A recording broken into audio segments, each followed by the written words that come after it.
Hello guys and welcome back to Any Sport. Today we're going to be showing you times that Shaq disrespected NBA players. This is bad.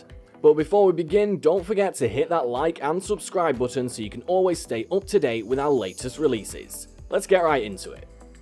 At number 7, assessing his performance. The first quote I have from Shaq doesn't come from his on-air duties at TNT, but rather from an interview where he was discussing his role on the show. When Vibe gave him the opportunity to evaluate his first year with the show, Shaq was hard on himself, but I'm not sure if he was being hard enough. I'm at a low. I'm learning and will only get better. I just want to keep people entertained. I don't want to be talking with the big vocabulary and all that bullshit. I'm short and to the point. I'm very educated and can give you somewhat of a vocabulary, but I don't get to the philosophical side. At least Shaq isn't out there thinking he's throwing down historic performances night in and night out, but I won't be able to give him much more than a D for this season, unless of course he kicks into high gear for the playoffs, which he's been known to do. At number 6, his ESPN watching habits. All year long, a big topic that has been continuously coming up between the guys on Inside the NBA is that of weight. Chuck losing weight, Shaq continuing to be his not-so-true himself, and plenty of back and forth banter about the topic. When Jalen Rose chimed in on the topic in February, wondering whether or not Shaq could even close his suit jacket, Shaq took the stone-faced route in an attempt to diss Rose, saying, "I only watch two people on ESPN, Stephen A and my main man Skip Bayless. I don't know who this Jalen Rose is." Well, that was almost funny, but the real travesty here is that the only show Shaq watches on ESPN is First Take, which has become the epitome of hyperbole over the years.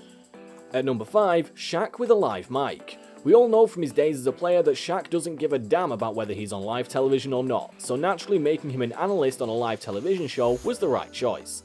That's why it was just a matter of time before Shaq's mouth slipped before his brain could stop the 4-letter words from flowing. It only took a few weeks into his broadcasting career, and with the show going to commercial break, Shaq made the mistake of thinking that his microphone was turned off, and started talking to the rest of the gang. In between mumbles, a very evident shit was audible, which Kenny Smith tried to cover up with a strange whoa.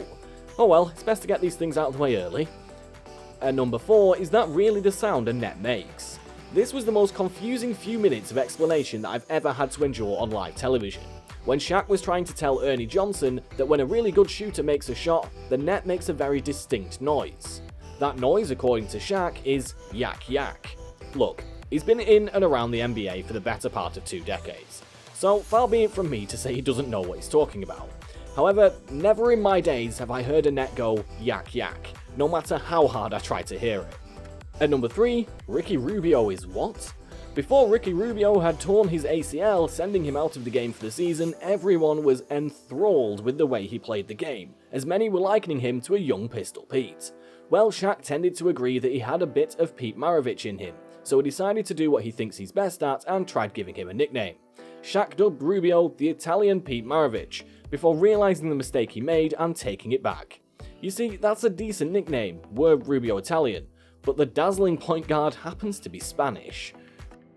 At number 2, don't worry, I can't do math either, Shaq. Early on in the season, back when the Golden State Warriors were feeling like fouling big men endlessly was the only way to play defense, Dwight Howard ended up attempting 39 free throws, tying Shaq's record for most free throw attempts in a game. Amid the arguments about Shaq being a poor free throw shooter, we find out that Shaq made 18 of those 39 free throws back in 2000, to which Shaq responded, "At least it's over 50%. For those of you scoring at home, 18 made free throws out of 39 would be 46%, or just under 50%. Thankfully, as Charles looked on incredulously, Shaq figured things out for himself. 18 plus 18 is 36, and I went 18 for 39. Oh yeah, you're right. Hilarity ensued. At number 1, Shaq needs to learn enunciation. One of the best moments from Saturday Night Live this year came as the cast did their portrayal of Inside the NBA with Charles Barkley, who was hosting, playing Shaquille O'Neal. As Kenan Thompson so eloquently put it as Charles Barkley, "Man Shaq, you gotta enunciate. You make me sound like Sidney Poitier." Followed by, "Oh yeah, he's got 4 rings, and it sounds like they're all stuck in his throat." I couldn't have put it better myself. It seems that whenever the show settles down and they actually start talking about basketball, Shaq may have some insightful things to say, but we're always straining to hear exactly what it is that he's saying.